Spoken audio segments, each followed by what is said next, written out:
Bonsoir à tous, ravi de vous retrouver. Bienvenue sur le plateau d'Un cœur qui écoute, votre émission de spiritualité. Aujourd'hui, je vous invite à rencontrer Steven et Sabrina Guenel. Bonjour et bienvenue tous les deux. Bonjour Cyril. Bonjour Cyril. Alors, parmi les téléspectateurs, il y en a quelques-uns quand même qui connaissent votre nom ou votre visage. KTO vous suit depuis vraiment longtemps, hein. Ça fait des années qu'on a la joie de pouvoir diffuser et même soutenir la production de documentaires. Le premier, c'était... Fais-moi vivre. Sur Damien Ricourt, le comédien. Absolument. Voilà, et puis après il y a eu Gaspard, et hop, on a enchaîné. Là, le petit dernier qui devrait arriver le 1er octobre sur les écrans de cinéma s'appelle Sacré-Cœur. Et de quoi parle-t-il? Eh bien, juste avant, avant d'en parler, on va regarder la bande-annonce. C'est un lieu où Jésus est apparu, c'est un des seuls lieux, je crois. Moi, j'y allais dans l'optique de voir et tout, et que la sœur, après, me laisse tranquille. Voici ce cœur qui a tant aimé les hommes.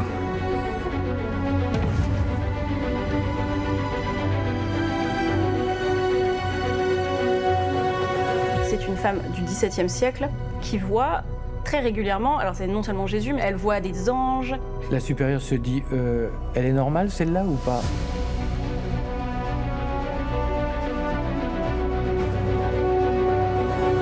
Un certain nombre de prêtres, de religieux, de religieuses ont failli à leur devoir. Ça transperce le cœur de Jésus. Dieu vient nous réapprendre à aimer.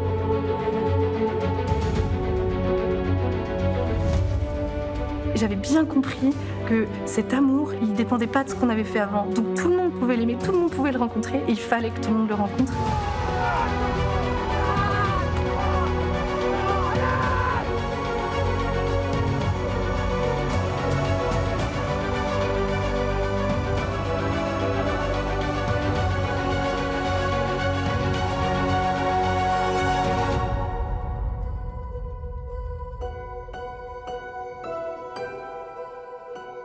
Mais par contre, si tu existes, je veux que ça change ma vie.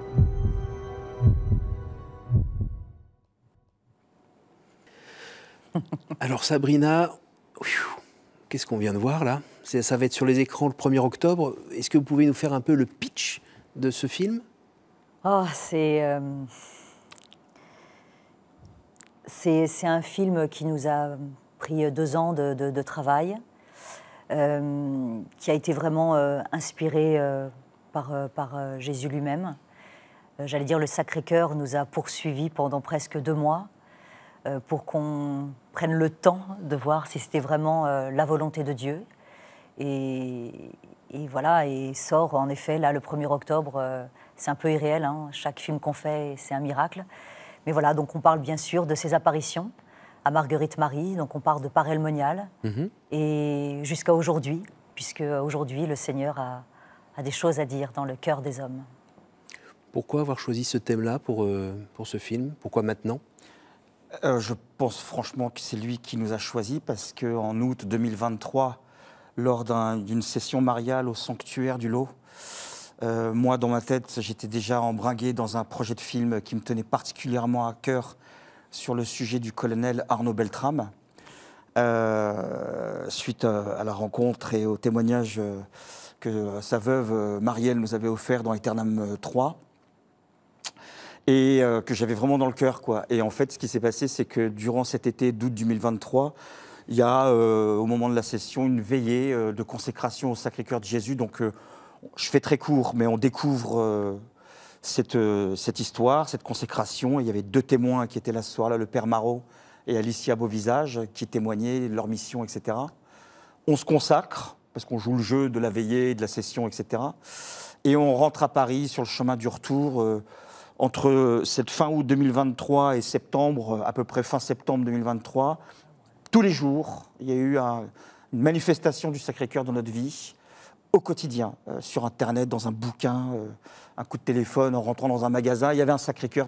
Ça commençait à se manifester de plus en plus. On trouvait ça même un peu trop insistant et on se demandait ce que le Seigneur voulait nous dire. Et à un moment donné, en regardant sur Internet, en voyant les documentaires, les films qui ont été faits, on se dit, mais en fait, il n'y a jamais rien eu sur le Sacré-Cœur comme long et beau film qui raconte ces événements, des apparitions à Marguerite Marie. Et voilà, et c'est venu, il y a eu une espèce de songe qui est arrivé en pleine prière, où on a vu des 4x3 partout en France de ce Sacré-Cœur, comme si le Seigneur nous disait, voilà, mon histoire au cinéma, ça serait bien. Et tout doucement, les choses se sont faites. Les portes se sont refermées sur le projet Beltrame, et sur le projet Sacré-Cœur, ça s'est ouvert, et les choses se sont mises en place dès fin 2023, avec une début de production début 2024. Oui, on voit bien que le monde va mal, que le monde a soif d'être aimé. Les gens sont de plus en plus connectés et finalement de plus en plus seuls derrière leurs écrans.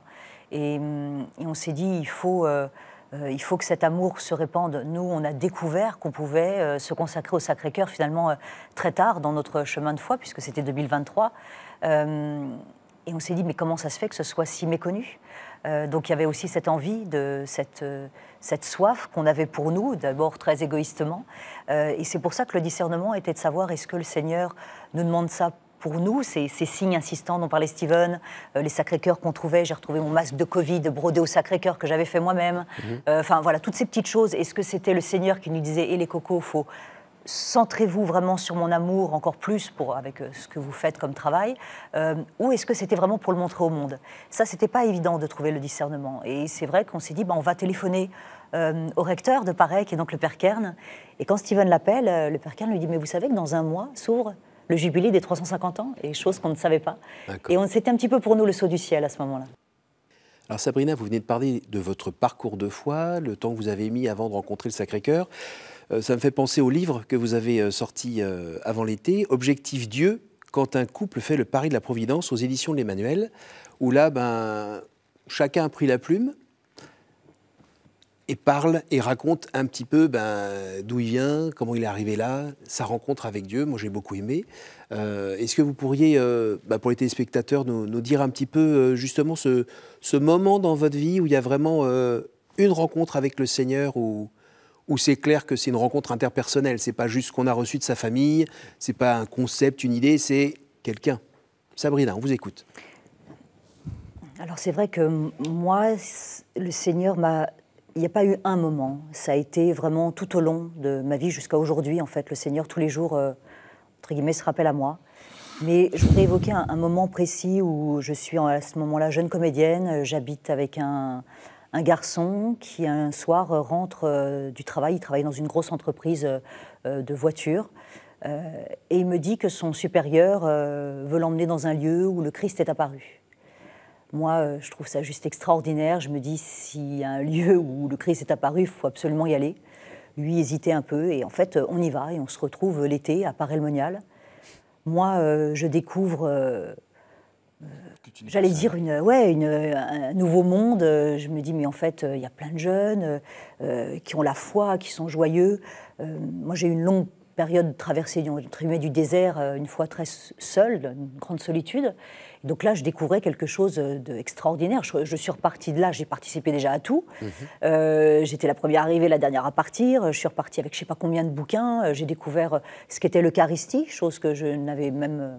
en catéchisme pas appris, qu'il y avait la présence réelle de Jésus dans le Saint-Sacrement, donc je découvre ça, je découvre les méthodes naturelles, je découvre plein de choses, et là je vois que ma vie, en fait, quand je reviens, je vois que ma vie n'est pas alignée avec ce que j'avais envie de vivre et avec ce que le Seigneur finalement voulait pour moi, donc j'ai fait une prière. Vous mettez à porter un petit polo, un pantalon de couleur, mantille, voilà. C'est vrai que... non, pas du tout, mais c'est vrai que c'était surprenant. Bref, c'était une expérience, mais malgré tout, je ne vais pas dire qu'il ne s'est rien passé, mais je n'ai pas eu quelque chose voilà, à ce moment-là, c'était vraiment la découverte et une joie, et de me dire, mais c'est ça que je veux.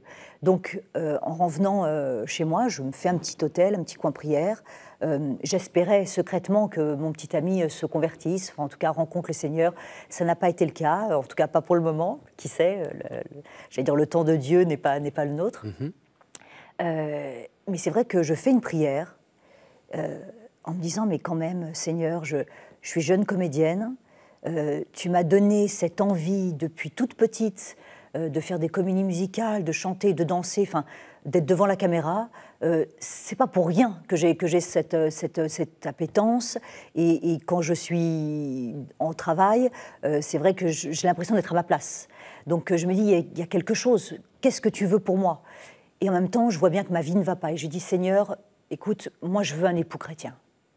Donc c'est même un cri vers le ciel que j'ai lancé à ce moment-là. Et donc quelques années plus tard, voilà, pour vous la faire court, je rencontre Steven. Je m'aperçois que lui a sillonné la France entière. Et mystérieusement, il ne connaît pas Paray-le-Monial. Donc voilà, c'était quand même le seul lieu, moi, que je connaissais, chrétien. Donc je n'étais pas peu fière de lui dire, mais comment ça, tu ne connais pas Paray-le-Monial? Et un mois plus tard, je l'emmène à Paray, donc on est au mois de février, donc vraiment en dehors de session, on va vraiment à Paray-le-Monial. Ça a été notre premier, j'allais dire, pèlerinage de jeunes amoureux. Et c'est fou de voir comment le Sacré-Cœur, justement, nous poursuit voilà, depuis tout ce temps.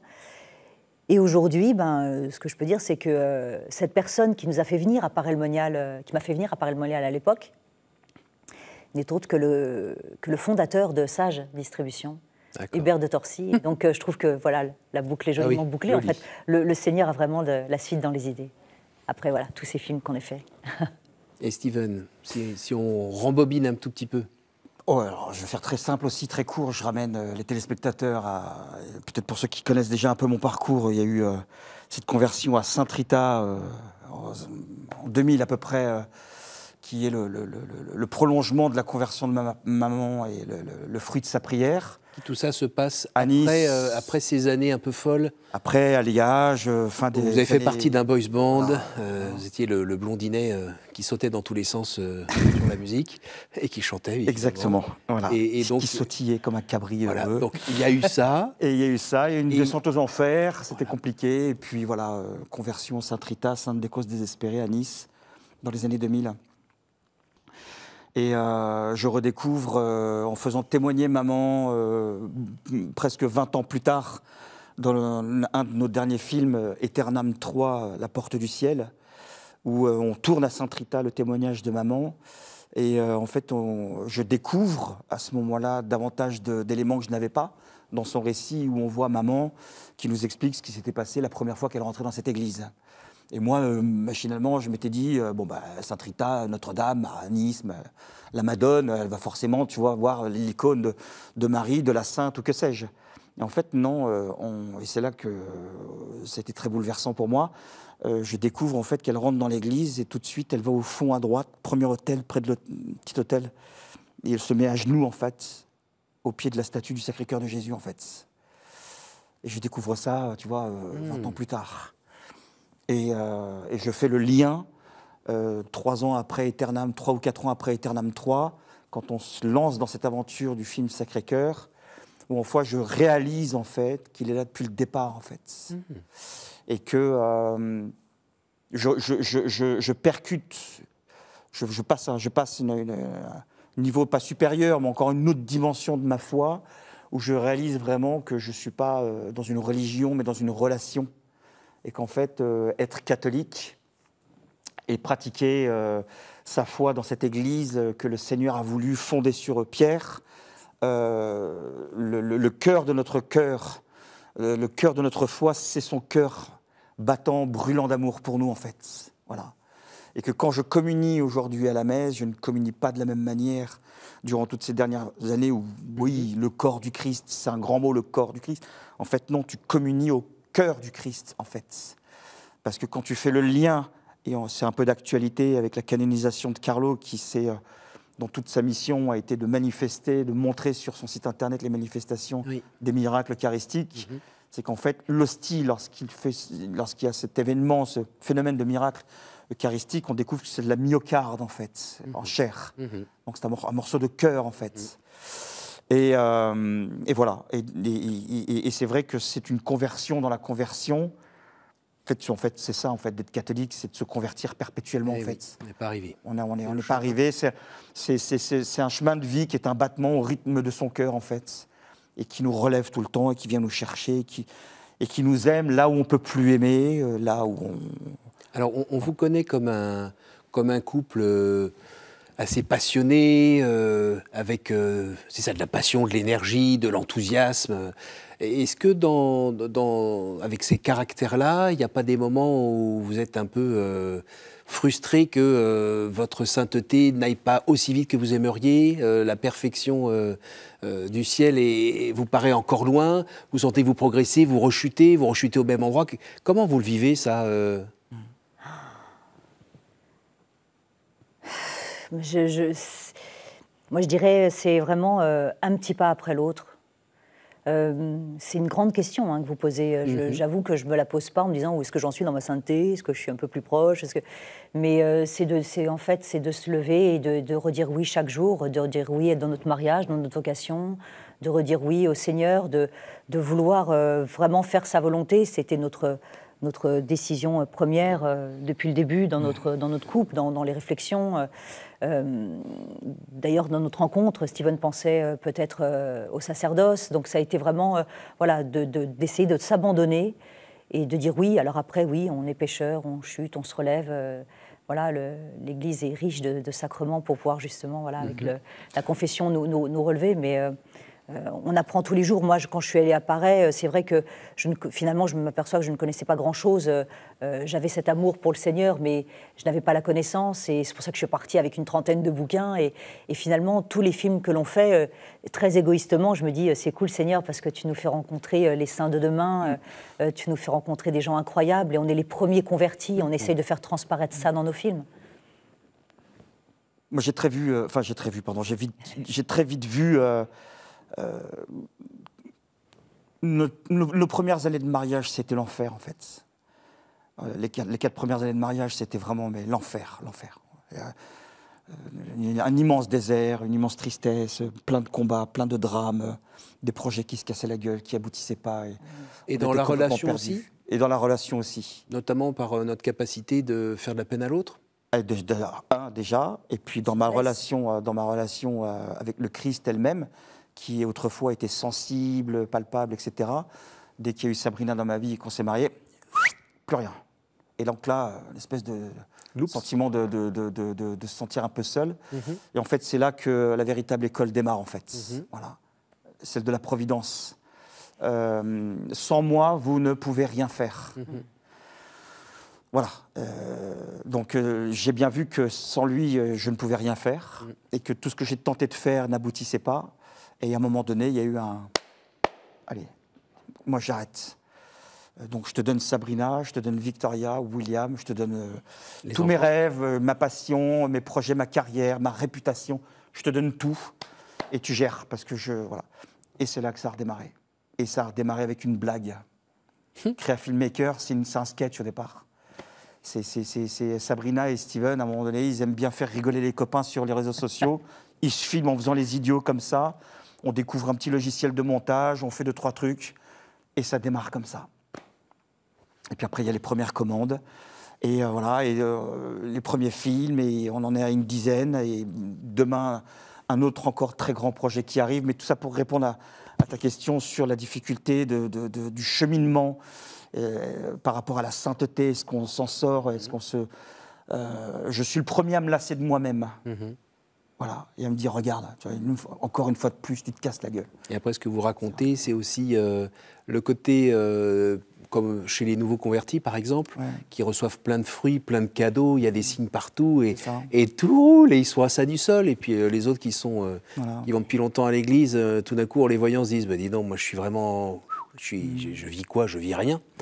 Mais le moment où ça s'arrête, les cadeaux, c'est peut-être le moment aussi où c'est plus notre liberté de choisir qui est là et d'aimer gratuitement, parce que tant qu'on reçoit des cadeaux, c'est plus facile d'aimer, hein, et quand il n'y a plus rien, tu fais quoi? C'est ce qu'on et donc je crois. C'est ce qu'on a expliqué, c'est ce qu'on s'est efforcé en tout cas d'expliquer un peu dans notre petit bouquin témoignage. C'est la joie de la providence qui nous surprend en fait. Et que... alors, on pourrait passer pour des farfelus, des illuminés, etc. Je trouve qu'on n'est pas plus farfelu ou illuminé qu'un militant en politique qui a envie absolument de faire passer ses idées, etc., qu'un simple couple qui essaie de vivre au rythme de la volonté du bon Dieu. Voilà. Le tout, c'est de rester avec l'Église, d'être comme vous le faites, rencontrer des prêtres pour en discuter, puis vivre des sacrements. C'est ça qui permet dans la lecture des signes, par exemple, de pas, parce que les êtres humains, on sait qu'on est capable de le faire, transformer les signes comme on veut, pour dire, ah bah oui, c'est un signe, il faut que je fasse comme ça. Mais c'était une des vraies questions, c'est pourquoi on ferait ce film, en fait, Sacré-Cœur. C'est quoi le projet de le message, la consécration, pourquoi se consacrer, en fin de compte? Pourquoi la réparation, pourquoi la garde d'honneur? On a déjà les sacrements, on est baptisé, on va à la messe autant que possible, on se confesse. Et en fait, c'est rendre amour pour amour, en fait. Et c'est un chrétien qui communie, c'est le prolongement du Christ dans le monde. Un chrétien qui se consacre, c'est le prolongement du battement du cœur de Jésus dans le monde, en fait. Ouais. Et c'est suraimé, en fait. Il nous a aimé le premier. Il nous a aimé le premier. Ouais. On arrive déjà à la fin de cette émission. Je vais vous demander de me répondre de manière courte à des questions courtes. Sabrina, un chiffre entre 1 et 10, s'il vous plaît. Allez, 9. Ça t'oblige à compter. Quelle image vous faites-vous du paradis? Une pulvérisation d'amour. Non, mais ça sera nucléaire. Là, le cœur de Jésus, c'est le cœur de la foi. Donc j'imagine que ça sera forcément un bain d'amour incroyable. Entre 1 et 10? 7. Y a-t-il une parole que vous regrettez de n'avoir pas dite à quelqu'un? Bien sûr. Il y a toujours un manque. Ça, c'est ma hantise, d'ailleurs. Je te demande pardon. Je te demande pardon. Quand j'ai enterré mon père en août dernier, la dernière fois que je l'ai vu, c'était août 2023, juste avant notre séance au lot. Je le voyais pour la dernière fois de son vivant. Je lui ai apporté la communion à domicile parce qu'il ne pouvait plus bouger. Je n'ai pas osé lui dire je t'aime, je te demande pardon, je te pardonne. Enfin, j'ai pas osé, quoi. Enfin, et il est parti sans que je le revoie. Et voilà, et donc je vis avec ça maintenant. Voilà. Ouais, c'était quand même dans votre cœur. Merci beaucoup à tous les deux. Je rappelle déjà le titre du livre « Objectif Dieu, quand un couple fait le pari de la Providence » aux éditions l'Emmanuel. Et puis surtout la sortie du film le 1er octobre qui s'appelle « Sacré-Cœur » dans les très bonnes salles de cinéma. Merci vraiment d'être venu. Bonne poursuite.